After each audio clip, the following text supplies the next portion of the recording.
Today I will say you the Ganong potometers and stomatal transpiration about these two things.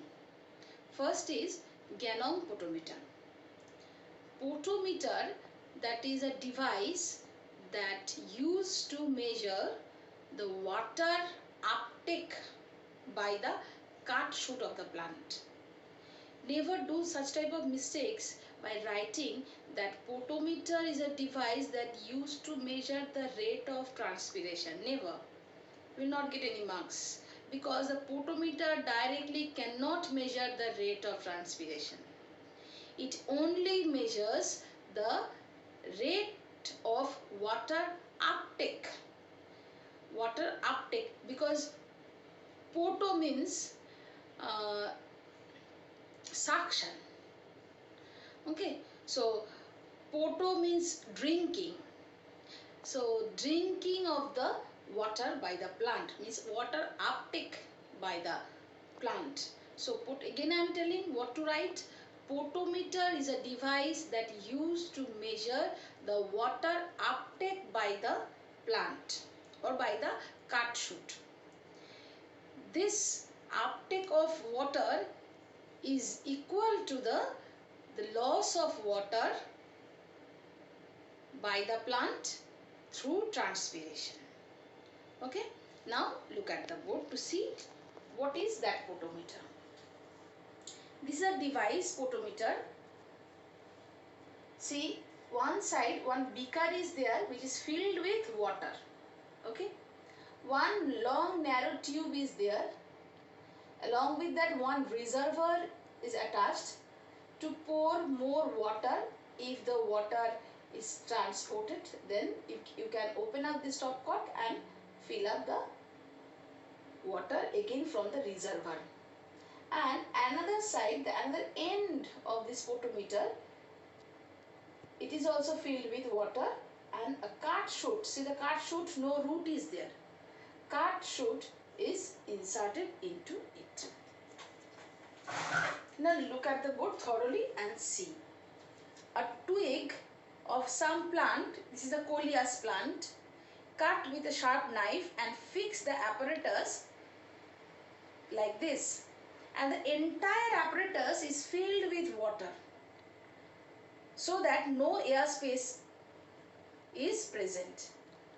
Now an air bubble is introduced into this horizontal graduated capillary tube. As this tube is very thin, so it is known as capillary tube. And why graduated? Because the marking is there that how much this air bubble has moved.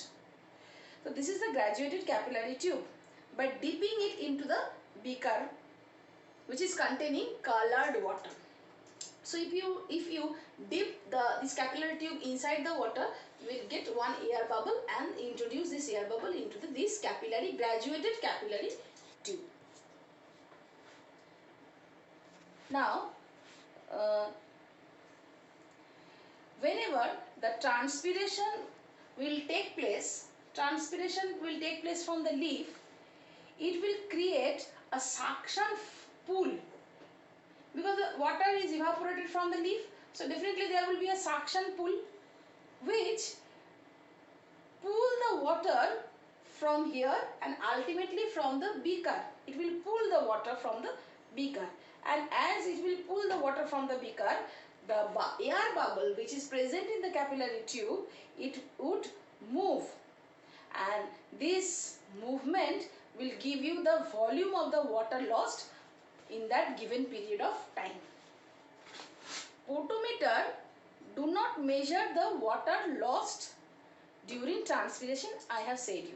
It only measure the water uptake by the cut shoot. You have to write down the cut shoot.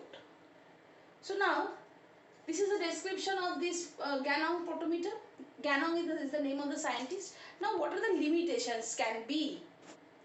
The limitation of the use of potometer is this air bubble. Introducing of this air bubble is not so easy because you have to introduce only one air bubble, and this introduction of this air bubble is not so easy.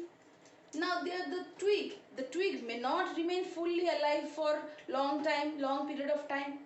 And then outside air temperature, it affects the position of the air bubble. So these three are the limitations of the photometer.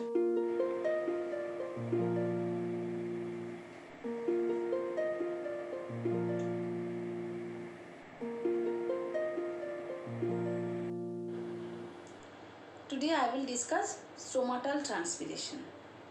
There are three types of total transpiration.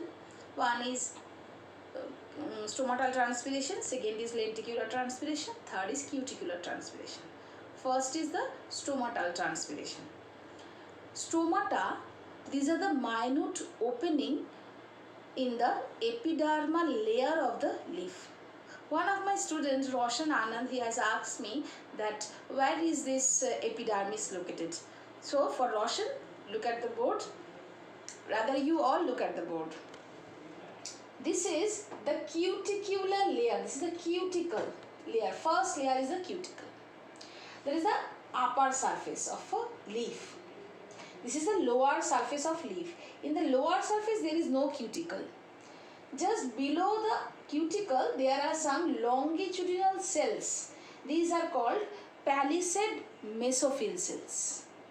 Below the palisade mesophyll there are some spongy cells. These are the spongy cells. See this structure is the chloroplast. So these are the spongy cells. In between the spongy cells, see there are some cells where there is no chloroplast. This is known as intercellular space.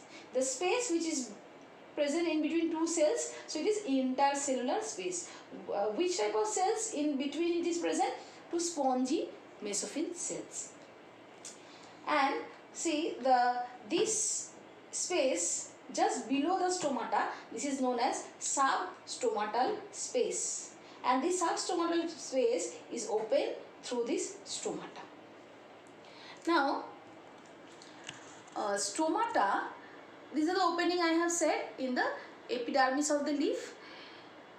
These are guarded by guard cells, surrounded by guard cells. There are in a leaf there are 1000 to 10,000 stomata are present per centimeter square. These stomata are widely open during the daytime. For what reason? For taking carbon dioxide.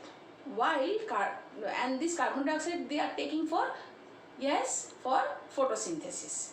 So while photosynthesis is taking place and they are absorbing carbon dioxide through the stomata, at the same time water is in the form of water vapor, it is transpired by the leaf. Okay, so a continuously plant is absorbing water from the roots, and then that water is transported through the stems xylem, and from xylem it is going to the leaf, where in the leaf vein. See, this is the xylem of the leaf. So through the xylem, absorbed water through the xylem entered into the leaf vein. From leaf vein, this water is going into the spongy mesophyll cells, and spongy mesophyll cells giving this water vapor film into the intercellular spaces. Then from the intercellular spaces it is ultimately passing into the substomatal space, and from substomatal space it is going out through stomatal opening or stomata.